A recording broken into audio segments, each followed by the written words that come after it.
Mike's on Mike, a conversation about politics, government, and Jacksonville, with 50-year opinion leaders Mike Hightower, Mike Tolbert, and award-winning broadcaster and longtime political observer, Mike Miller. Welcome to another episode of Mike's on Mike. I'm Mike Miller, along with Mike Tolbert, Mike Hightower. We're delighted to have you with us today. And by the way, today we mark a milestone.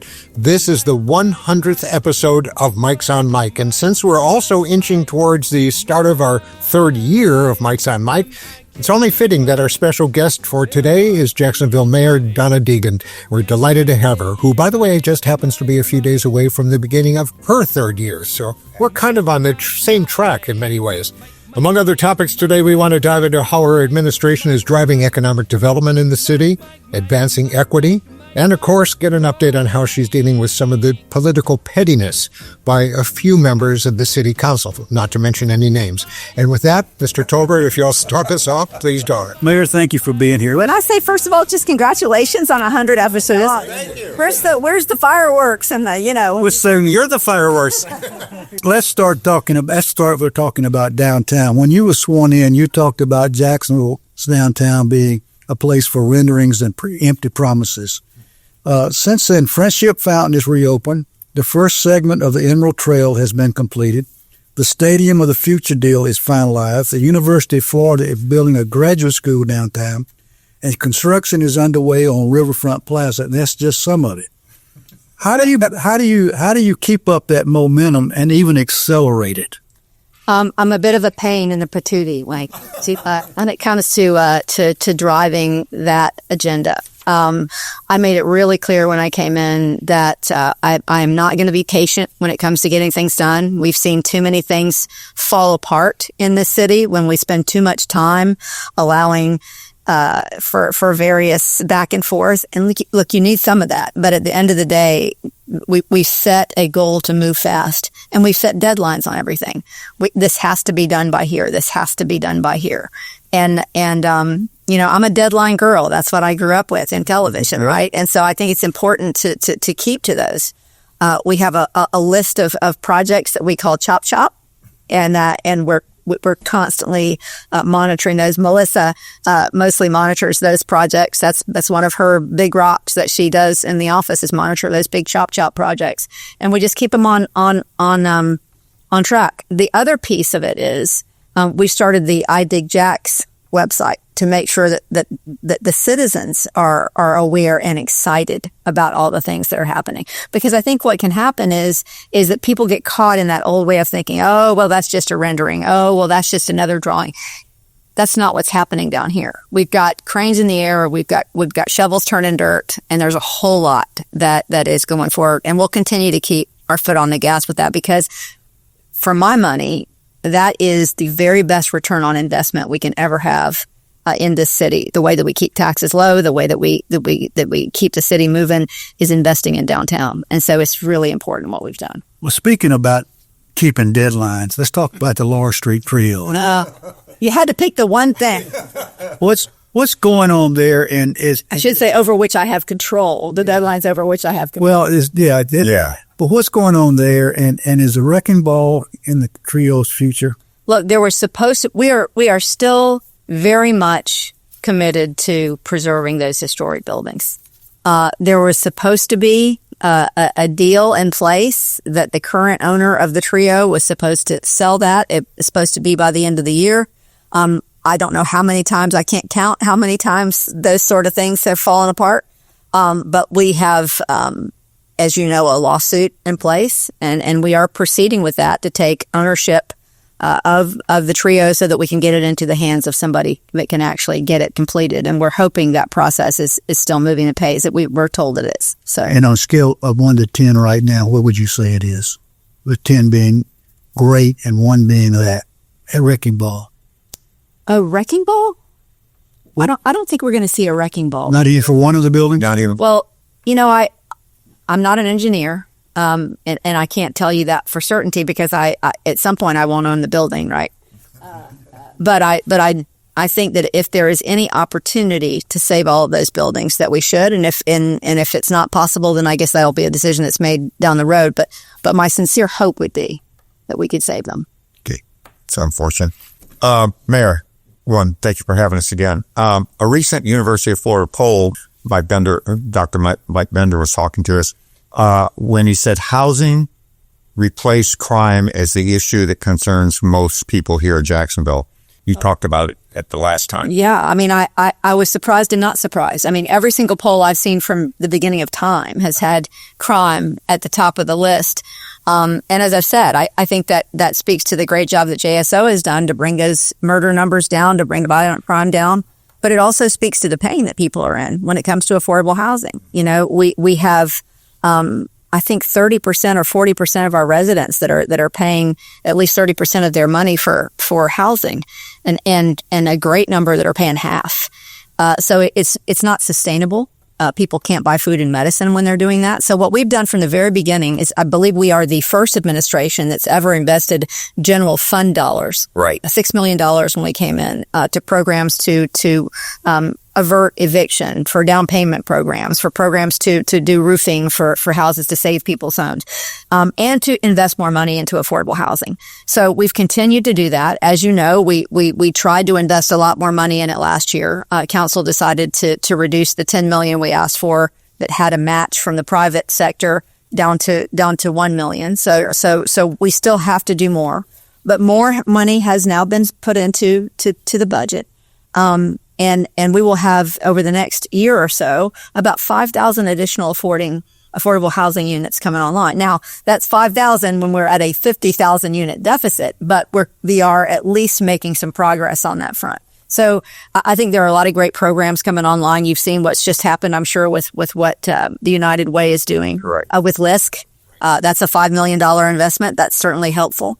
But I think there's a lot more that we need to do as a city to make sure we're continuing to invest in affordable housing, because clearly it's important to our residents, and it will be important to the future success of our city. Once people will start working with you on affordable housing, how are you going to approach that for trying to streamline it? I want to say, first of all, zoning is going to be the issue of our time here over the next 10 years. And I think that is, we're working now with a planning committee on best solutions for creating more density in areas where we can right, reasonably do that. But in terms of permitting, we've already reduced residential permitting time quite substantially. We are now working on commercial permitting in terms of the civil process, which has really been the slowest. But at the end of the day, we'd also like to see that extend to affordable housing. We have what we're calling what are we calling it? I'm going to call it the wrong thing, but it's like a Lexus lane for folks that want to pay into a developer that wants their project to move faster. And we're hoping to extend that into all the different aspects of permitting. But right now we are focused on having the same success with commercial permitting that we were having and have been having with housings. And that is working in conjunction with our developers to try to streamline that civil process, which has been just painfully slow. And so in addition to things like creating that specific, Lexus lane, I would really need to get the right line for that, and that's not it. But we're also looking to revamp the civil process where we can bring in some private folks to help move those things along. Another part of the UNF poll talked about asking people what they thought about the immigration issue, and only 2% thought that it was a top issue. Isn't that interesting? It was interesting, considering what's going on at the national and state level. I think it's very and local level. Let's be honest. That is. And speaking of which, there's a bill sitting on your desk right now that would prohibit social services to support undocumented immigrants, except in some unusual situations. It passed by an 11-7 vote. And now it's up to you to decide what you're going to do about it.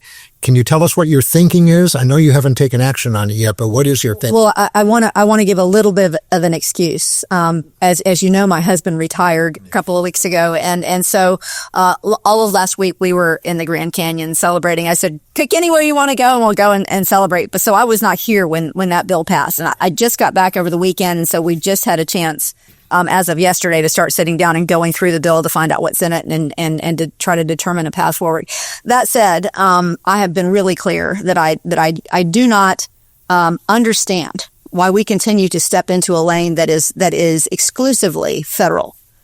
We have so many needs in this city. We have the affordable housing we just talked about. People need their roads done. They need their infrastructure. We need to work on septic tanks. We need to work on all the things that a local government does. And yet it seems that we are absolutely determined to score political points with these bills that, frankly, if you look at this bill, from what I've been able to see so far, there was so much that was amended in it that I've got to get my arms around what is actually in the bill. But I'm dismayed by the fact that we continue to step into this space for what appears to be purely political reasons, leaving the city open to lawsuits, which already are coming, and frankly, distracting from the business of helping our citizens. And I frankly don't like the mean-spirited nature of acting as if we need to be policing our nonprofits who are just trying to help vulnerable people. And honestly, the definition of what is an undocumented person seems to change on the daily right now. So I think it's really a fraught area. But I need to look at it and see exactly what's in the bill and how we can go forward from here. But I am not a fan of these bills. I will say that.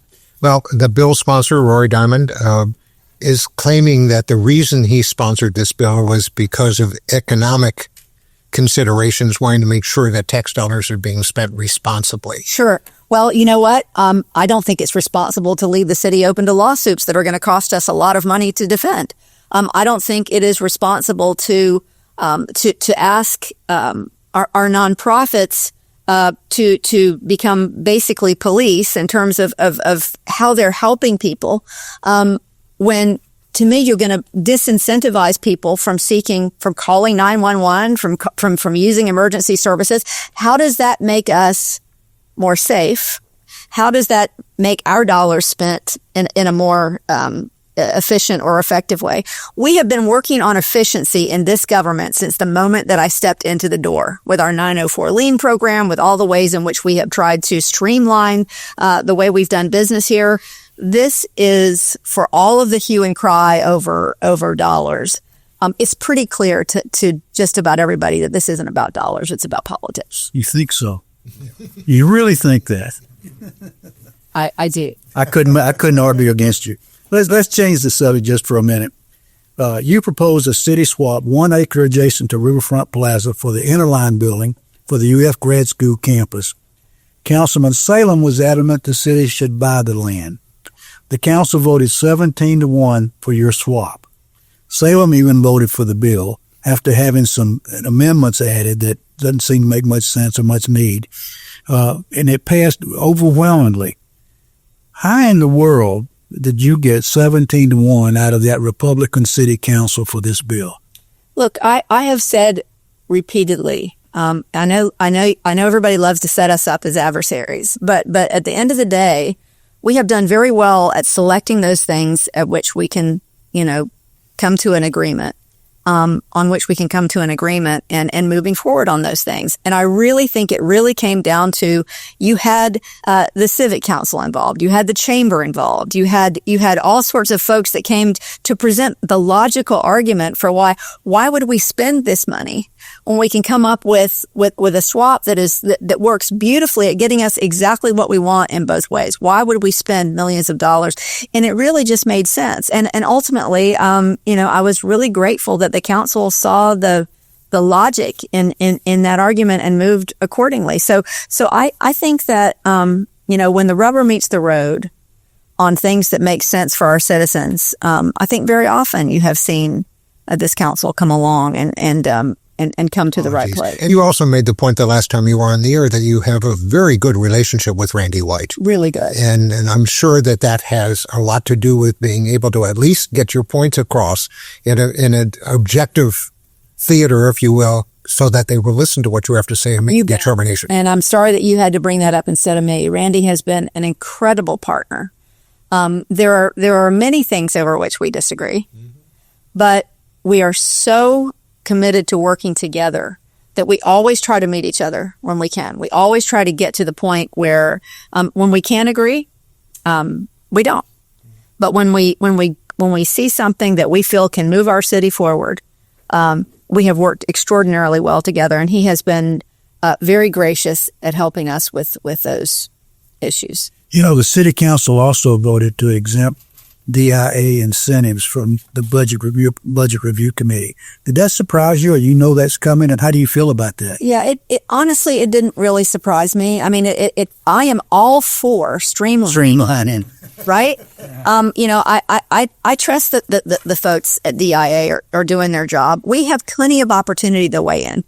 So this is something that doesn't really bother me. I love the opportunity to let them do their work in a more expedient fashion.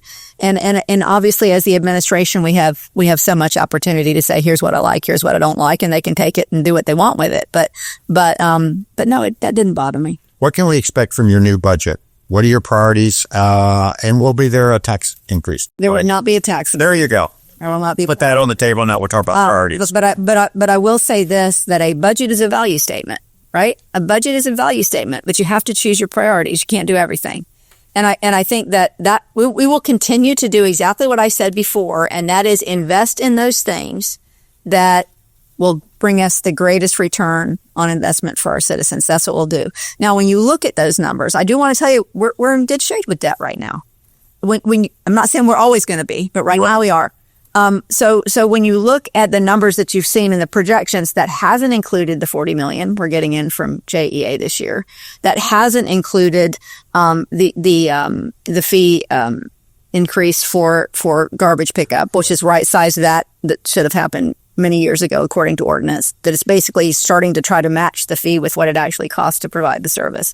So those two things will actually help to offset some of what we're looking at this year. And we don't have final projections yet. Last year, the projection that we got ended up being millions of dollars low to what we eventually received. Correct. So the priorities will continue to be what the priorities have been. Invest in those things that will bring the greatest return. The downtown projects, the affordable housing, the infrastructure that needs to happen, especially in our most neglected neighborhoods. Those are things we will continue to invest in. And we may not be able to do everything we want. When can you? But we will always present a balanced budget, and we'll continue to do exactly what we've done. And that is streamline in as much as we can. 904 Lean has helped us to eliminate hundreds of thousands of hours of waste. So we've been able to basically provide the same services, with less hours to have to, invest in those services. So ultimately that allows us to streamline. We're looking right now at we've got hundreds of vacancies in the city. How long have we had them? Do we need them? We're not looking to downsize our staff, but we are looking to become more efficient in ways that we can. So I think all those things we do as we're approaching a new budget, but we're not at a final point yet. Good. So we'll see where we are. Yeah. With all this going on in the federal government, are we in jeopardy of losing the $147 million for the Emerald Trail? Yeah, I sure hope not. I don't have any reason to believe at this point that's in jeopardy. We have strong support from Representatives Bean and Rutherford and from Senator Scott and from Senator Rubio on that project. We have gotten no indication that money is at risk. So we're continuing to work with our federal partners to make sure that it all comes through. It's one of those things where it was a $147 million grant, but it was one of those where you spend and it's replenished, and you spend and it's replenished. So we're continuing to work with the full expectation that we will receive that money. Right. Let's go back to the UNF poll for just a moment. Sure. As we all know, the city council gets a lot of media attention, especially several of the members of that media from one particular party. Anyhow, the poll said that 53% of the voters disapprove of city council's performance, and that's not a good number. 53% disapprove. On the other hand, the poll shows that 61% of the voters approve of the job you're doing. I'm wondering if either of these results surprise you. I know that you don't like looking at polls, and most elected officials don't. But what do your staff and political advisors telling you about these numbers and how it impacts you? I think polls are a snapshot in time, but I will say that in every poll that we have seen, including internals, we have been in the 60s since we've been here. I think it is a good acknowledgement of the job that we're doing to try to make sure that we're focusing on the right priorities. So I'm grateful for the numbers, but I think also what it says is that people aren't interested in divisiveness. I think they are interested in seeing us work together. I've said a million times, nobody wants to see us fight, and I believe that. So I'm just going to continue to try to do the job. That is my job, is to continue to move the city forward, and that's what I'm going to do, and that means working with council. And I think that majority of the folks over there really want to get stuff done, and so we'll continue to work on the things that we can. And I'm grateful for the support to this point. If I can just underscore that, from my side of the aisle, I have shared with a couple of your council colleagues over there as a former chair of the Republican Party.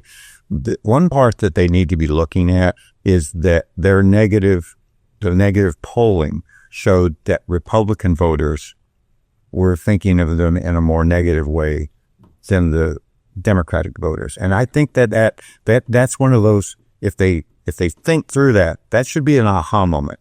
And I think that it should be a wake-up call. Well, and I'm saying that from my side. Yeah, no, listen, I appreciate those sentiments. You have heard my frustration before with people who get elected to an office and then spend all their time, basically campaigning for whatever they're going to do next. I don't appreciate that. And I'm not going to, there's not anybody in particular that I'm necessarily thinking of when I say that comment, or that I'm going to share that I'm thinking of anyhow. But I will simply say that we were elected to work together. People repeatedly say that's what they want. We seem, unfortunately, far too often interested in mimicking what we see in Washington, D.C. These days. I don't think Jacksonville used to do that, but we do now. And I am frustrated by that, because if there's any place where you see nothing getting done because of gridlock 90% of the time, it's because people are just up there trying to score political points. Not everybody. Again, I'm not putting everybody in the same boat, but we don't need to do that in Jacksonville. We need to simply, we have very simple issues to deal with here, and we should do them, and we should work together to get them done. And I'll continue to do that. I'll continue to work with whoever is over there to get the job done. And I think most of the folks over there feel the same way. I really do.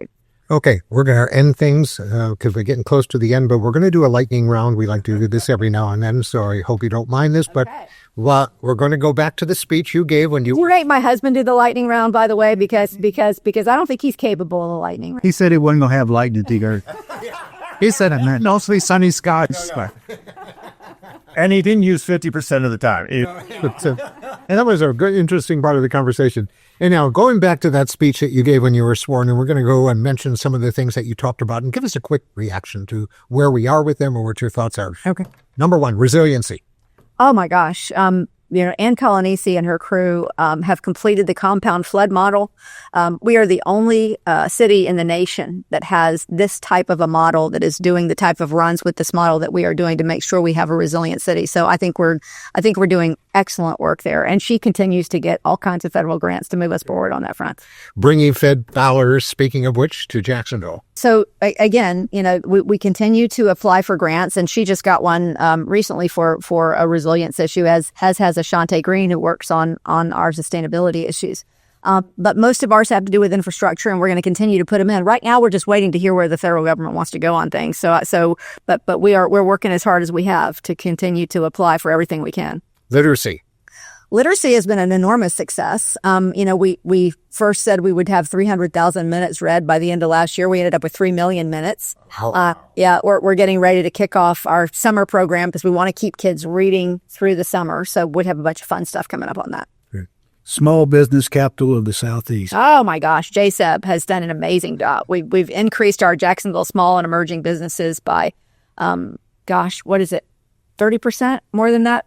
Melissa? I'm trying to remember the number, but and increased our city contracts to them by $22 million over last year. So we're growing our small and emerging businesses, and we're continuing to offer all sorts of workshops and centers and places where they can be supported, because we know that small businesses tend to fail in the first little while. So we try to make sure they don't. Infant mortality in a healthy city. Infant mortality is a tough one. We're making progress, slowly but surely making progress on those numbers. But it's really important that we continue with educational programs that way. That's more important than anything. Like, for instance, making sure infants are sleeping on their backs as opposed to their tummies. This is an educational issue, and we've been able to educate hundreds of high-risk women since we've been here on that issue. But we're continuing with all sorts of health initiatives, thanks to Lynn Sherman and Sunil Joshi, to create a scenario where we do have a healthier community, like the programs for the uninsured and the programs for folks who haven't figured out how to sign up for healthcare. We get them there, and we've had a big increase in the number of folks who are covered. So we're getting there slowly but surely, but it's a tough one. Neglected neighborhoods.